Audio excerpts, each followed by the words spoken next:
Hi everyone, so welcome back to my YouTube channel, and today I'll be talking about the SPM extended writing essay. So be sure to stay tuned until the very end because I have a small little gift for everyone who is viewing this video to learn with teacher Alison today. So I hope everyone has been doing really well. It's been a long time since I did my last upload, which I'm really sorry because recently teacher has been a little bit busy. However, as you all probably know, SPM's examination for 2020 has been released, and we teachers are really proud to have so many stellar students who has achieved outstanding results during the last year. So if you're viewing this video today, now is your lucky day because we are having a straight A's voucher where you can try any subject for 1 week for only 9 ringgit and 90 cents. So if you're interested in attending my class, I do offer classes from Form 1, Form 2, Form 3, Form 4, and definitely Form 5 as well. So if you're watching this video and you're really keen on learning English with Teacher Alison, feel free to drop me a message and I'll put the information in the description box below. All right, but anyways, let's get started. So today, we are writing a SPM extended writing on a story about an unforgettable incident, something that's really stuck in your head and something you can't forget. So one of the most classic thing to write about, of course, unforgettable incident, it can be a car accident, it could be a birthday celebration, it could be a graduation, etc. However, today I'll be focusing on one main plot, which is, as you can probably guess from the picture, it is a robbery. It is a robbery. So I will give you a few pointers on how you can write your extended writing in the new format, even though you have to write it within 250 words. So for this video, I just want to help you explore your writing potential. I want to help explore your writing abilities. So I'm not going to talk too much on how you can brainstorm, but more I will talk about how you can express yourself in SPM extended writing. So for paragraph 1, just to let everyone know who is our main character for the entire story, the first character is our character named Alex and his grandmother. So paragraph number 1, we are going to write about Alex and his grandmother. So Alex wanted to, run an errand, and before he ran an errand, he gave his grandma a really tight hug. So now the readers must be wondering, why do you hug your family so tightly when you're just about to run an errand? So it looks like, this Alex, he had encountered a certain pain, a certain trauma before, so he was reminiscing his terrible incident with his grandmother. So in paragraph 1 and paragraph 2, we are giving a scenario like what is going on right now. Right now, I just have a simple errand to run, and before I run my errand, I give my grandmother a tight hug. And readers are probably wondering, well, why do you hug your grandmother then before running an errand for this essay? And right now, starting from paragraph 2, we are moving into our story. So it looked like his grandmother in the past was held hostage by a criminal. But of course, at the very end, we are always striving for a happy, positive essay. Right now, guys, things can always end in a happy manner because the director of the essay is ourselves. The director of the essay is you. And 1, 2, 3, 4, and for our final paragraph, we can write once bitten, twice shy. So as you can see here, it's not in the brainstorming part yet because we are going to write the essay in a few more seconds. However, this will be the flow of our essay. In our first paragraph, what was the present scenario? I hugged my grandma before running an errand. So what is the triggering cause that I want to hug my grandma? Well, because in the past, something happened. So because something this terrifying, this unforgettable happened before, it made Alex wanting to quickly finish his errand at this current moment. So right now, we are going to jump into our essay. So be sure whenever you see me upload, always prepare your English book, always prepare your highlighter, and always prepare your pens and your book because you know that you are definitely going to learn something. So right now we're going to get started. So later when you look at my essay, you'll be like, teacher, are you sure you're teaching or are you telling us how to draw a rainbow? Because you'll be seeing several colors. So for this color, it will indicate the flowering sentences. So flowering sentences are basically sentences that are much more, I would say, very classic, very wow. And when you read it, you're like, there's a flowering effect, there's a wow effect towards it. So this color indicates the flowering sentence. The blue color is a story linker. The yellow color, we have different variations. We have vocabulary, we have idioms, we have phrases, or always in my class, I always say, students, you must have VIPs in your essays. Very important, vocabularies, idioms, or phrases.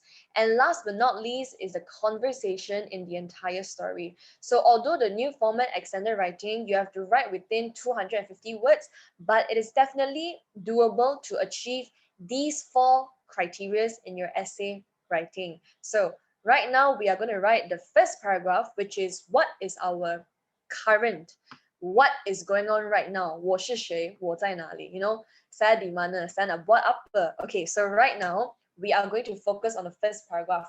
So when it comes to essay writing, the one thing that many students, they always tell me, I have no idea, I do not know how to write.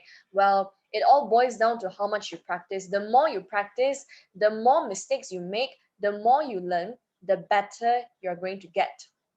However, the first rule of thumb is always use past tense. So who am I? Where am I? Well, today I am not Miss Allison.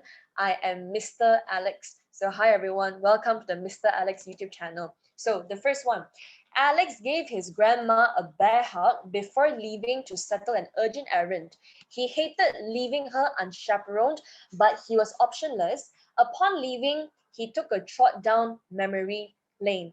All right, as you can see here, during the first sentence, I've given a statement. Alex, gave a bear hug, a huge hug like a bear for his grandmother before leaving to settle an urgent task. And he mentioned here, I really hate to leave my grandma unchaperoned. Unchaperoned meaning nobody was there to take care of her. He hated having her alone, but he had no choice because why? The errand was urgent. Very kanchong already, The errand was urgent and kanchong, he had no choice. So when he opened his house door,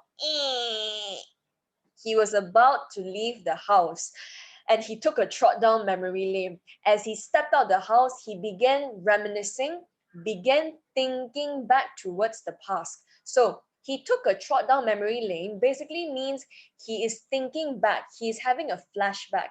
And as you can see, guys, if you really look through the first paragraph, there are many past tense. Gave, hated, unchaperoned, was, took.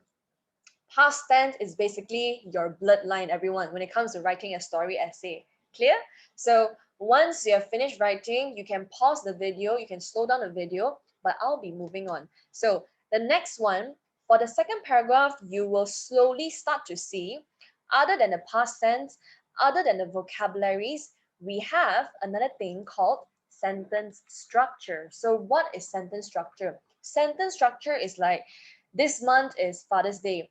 Daddy, I love you. This is a simple sentence.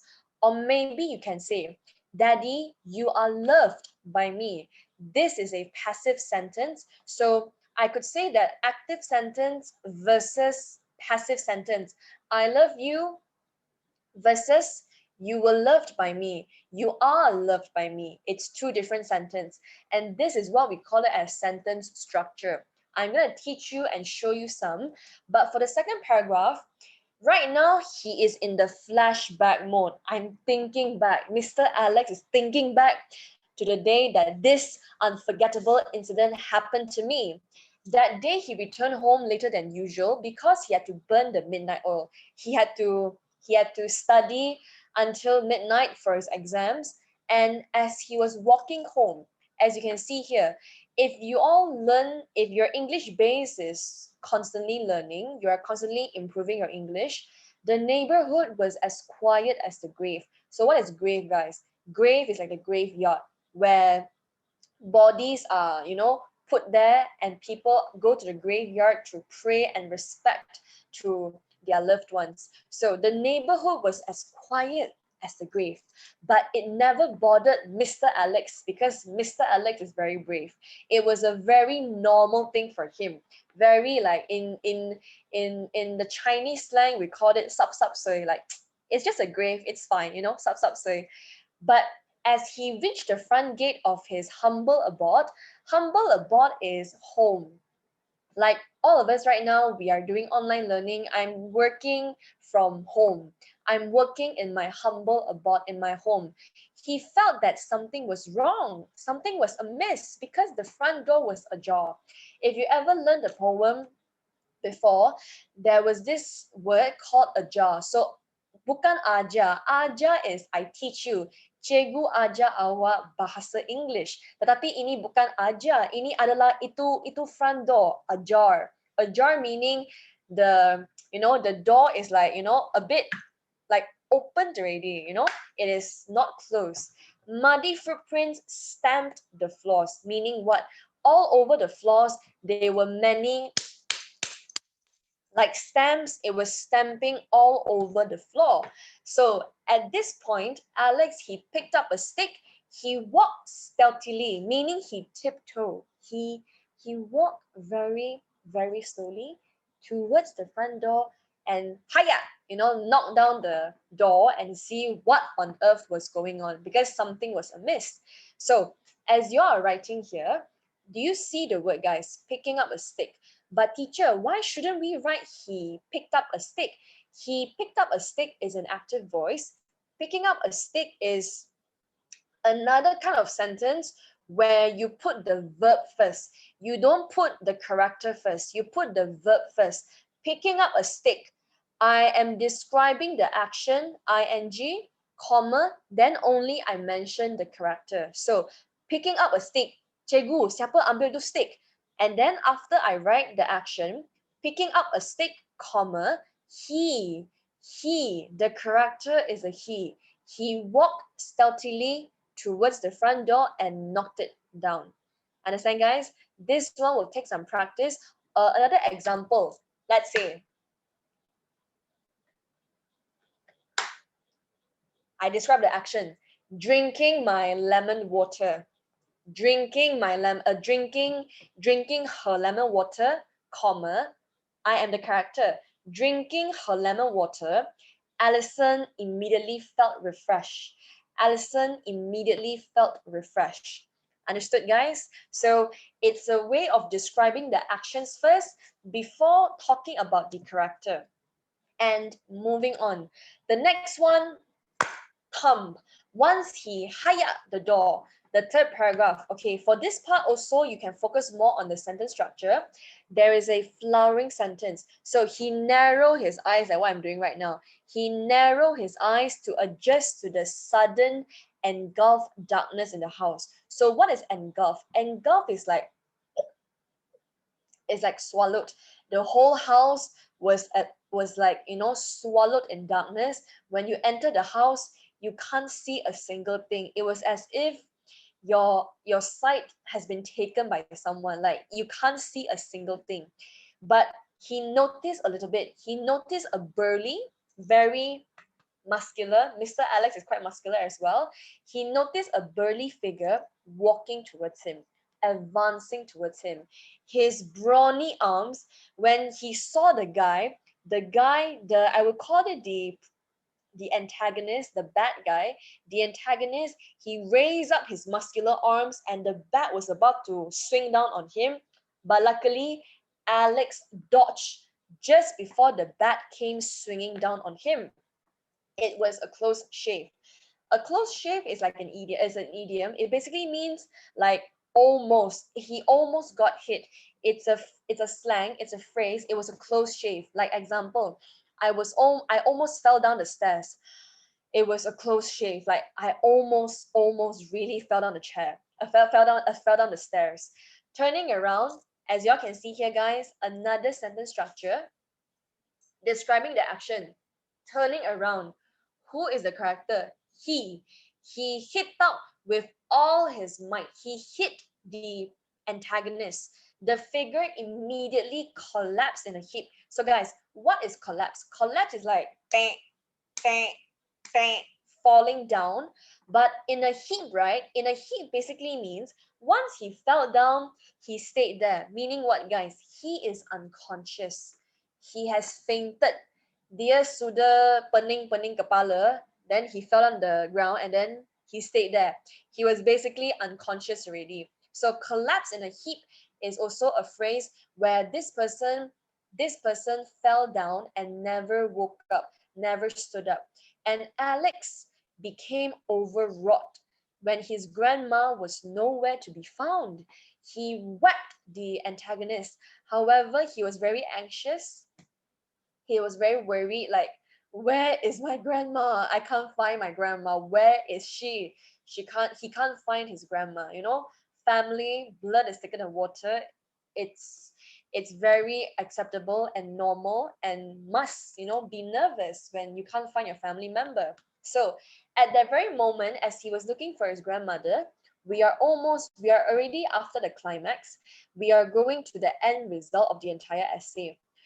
At that juncture, at that very moment, he heard a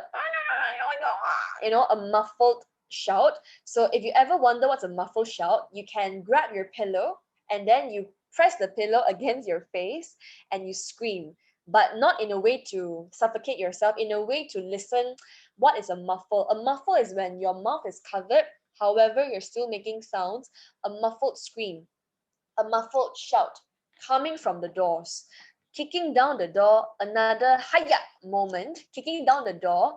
Okay, as you can see here, teacher has a small little typo. His horror-stricken grandma was held hostage, was kept in the cellar with her mouth taped. So as you're writing this, do not learn from teacher, don't write the her. His, Alex's grandmother, Alex horror-stricken grandma, meaning she was very terrified. She was, held hostage. She was locked in the storeroom with her mouth taped. That's why when her mouth is taped, she was still making sounds because her mouth is taped. It's a muffled shout. Helping her out, Alex carried his grandma and flee the place. But at the very end, at the very final end result, were the police, sorry, the policemen were notified. Another typo. I'm so sorry, guys. Teacher can be quite careless sometimes. At last, the policemen were notified and immediately sprang into action. Sprang into action meaning they start. They ni no, not really ni no, but then they set off from the Balai police and went to capture the antagonist, the person who was, holding Alex's grandma in captive in hostage to arrest the criminal. So the both red color here, as you can see, those are the sentence structure. If you really look at it, you could mostly see that I am describing the actions first because I want to help you guys cultivate, ingrain this habit, how you can describe. You could use this by describing actions first, then only go to the character. And last but not least, for the final part, so the story has ended, guys. The very terrifying incident of Alex has ended. So for the final paragraph, as Alex was thinking about this incident, upon recalling this incident, Alex immediately, although he had an urgent task, he quickened his steps. He was like, faster but, cepat, cepat, cepat, very, very quickly. He quickened his steps to complete his urgent errand. Because why? There's a very famous, I would say, idiom in English and Chinese: once bitten, twice shy. 一朝被蛇咬，十年怕井绳. Because you already encounter such an unforgettable incident, you would definitely feel very scared. You feel very hurt. You got the trauma and pain in you. So as a moral value, as a proverb ending towards the whole story, when you get bitten once, you will be twice even scared. You'll be twice even more alert. Once bitten, twice shy. Understand, guys? So for this entire essay, I've already counted the words. In the whole essay in total is 255 words. You can do the counting yourself. If I made a mistake, feel free to comment down below and rectify teacher Allison and teacher Alex. So this is the entire extended writing, 255 words, a whole story with the linkers, conversation, and the proverbs. Not really a proverbs, sorry, I think I should show you guys again. So for the whole essay, we have completed a few things. We finish up the flowering sentences, our linkers, our vocabulary, idiom phrases, and also the conversation. But if you look back, but teacher, there's no conversation, wo. Tak ada cakap apa-apa. All right, when you hayak the door pump, the pump sound, it is also a sound effect. So I would categorize that as a not really a human conversation, but definitely a sound effect. I hope you get the connection there, the green color one. So the entire essay, 255, that's it. And I hope you learn something new. So when you're writing out this essay, feel free to highlight, feel free to analyze, oh, that is how I can score in the real exam. And once you've written out this whole essay, you could take a picture, you can post on Instagram story and tag teacher Allison, because I hope that I was able to help you understand better on how to write the extended writing about hitting all the criteria within the word count. So for our essay, we exceeded 5 words.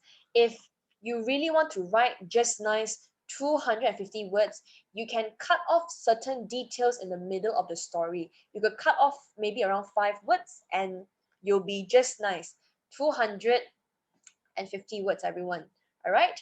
So as a thank you to everyone who watched the video until the very end, teacher wants to award you with another essay called a gap year. So what is a gap year? Well, you should really listen out to find out what is a gap year. But basically, this essay I want to give out to those who are really yearning to learn despite this pandemic, despite this FMCO. So in order to get this special note, a gap year KSSM, SPM, CEFR English essay, first thing you have to do is to like this video so I know that this video was able to help you. Secondly, I could really use your support by hitting the subscribe button. And last but not least, you have to repost a certain video. You have to repost a certain video and tag me as teacher Allison Fang. Okay, what video is this? This video is basically a student of mine she scored whom she scored straight A plus in her SPM. And one thing for me is that teacher feels that many students, they are always very unconfident about scoring flying colors in their exam. So that particular video that I want you to repost is a student of mine who is giving a very important encouraging word. So I want to spread the word using your power. So I will list out the video, the Instagram video in the description box below.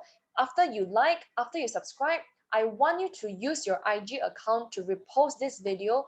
When you repost, you can tag me. But guys, there's a small criteria. When you repost the video, you must repost it in your using account. You cannot repost the video in your spam account, because spam account usually, there isn't all your real friends there. So I want you guys to repost the video in your original account. Once you have tagged me, this particular very important note, I'll give it to you exclusively on Instagram story. So be sure to tag me, like, subscribe, repost the video and tag teacher Allison, and I'll see all of you in my next video. So thank you everyone. Bye bye.